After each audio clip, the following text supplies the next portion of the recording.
যুক্তরাষ্ট্রে যাওয়ার পথে হজরত শাহজালাল আন্তর্জাতিক বিমানবন্দরে আটকে দেওয়া হয়েছে সাবেক স্বরাষ্ট্র প্রতিমন্ত্রী সোহেল তাজকে। হজরত শাহজালাল আন্তর্জাতিক বিমানবন্দর এসএস কর্তৃপক্ষ নিশ্চিত করেছে, প্রমাণ রোধ থাকায় সোহেল তাজ দেশ ত্যাগ করতে পারেনি। শুক্রবার তাজউদ্দিন আহমেদের কন্যা ও সোহেল তাজের বোন মাহাজাবিন আহমদ মিমি সংবাদ মাধ্যমে বলেন, সোহেল তাজের বিদেশ যাত্রা বাধা দেওয়া হয়েছে। এই ঘটনা কবে ঘটেছে জানতে চাইলে মেহজাবিন মিমি বলেন, সম্ভবত বুধবারে ঘটেছে। তবে কেন তাকে আটক দেওয়া হয়েছে সে বিষয়ে বিস্তারিত কিছুই জানতে রাজি হয়নি তিনি। শুধু বলেছেন, সেটা তাদেরই জিজ্ঞেস করে দেখুন।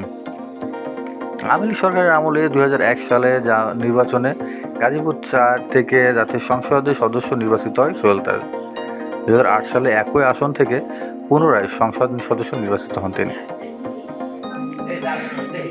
এদিকে 2009 সালে 6 জানুয়ারি আওয়ামী লীগ নেতৃত্বাধীন মন্ত্রিসভার স্বরাষ্ট্র প্রতিমন্ত্রীর দায়িত্বও পান তিনি। একই বছর 31 মে মন্ত্রিসভা থেকে ব্যক্তিগত কারণ দেখিয়ে পদত্যাগ করেন তিনি। 2012 সালে 23 এপ্রিল সংসদ সদস্য পদ থেকে পদত্যাগ করেন সোহেল তাজ। তবে প্রক্রিয়াগত ভিত্তিতে এটি তখন গ্রহণ না করা হলে 7 জুলাই আবার পদত্যাগপত্র পেশ করলে তা গৃহীত হয়। পরে তিনি অভিযোগ করেন, তার পথে নানা রকম বাধা সৃষ্টি করা হচ্ছে, এজন্য তিনি তার মন্ত্রিত্ব পদত্যাগ করেন। তার অভিযোগ ছিল, তার পথে নানা রকম বাধা সৃষ্টি, নির্দেশ অমান্য সহ আরও অনেক কর্মকাণ্ড করা হচ্ছিল। এসব কারণে তিনি পদত্যাগের সিদ্ধান্ত গ্রহণ করেন। এরপর কখনোই আর রাজনীতিতে জড়াননি তিনি।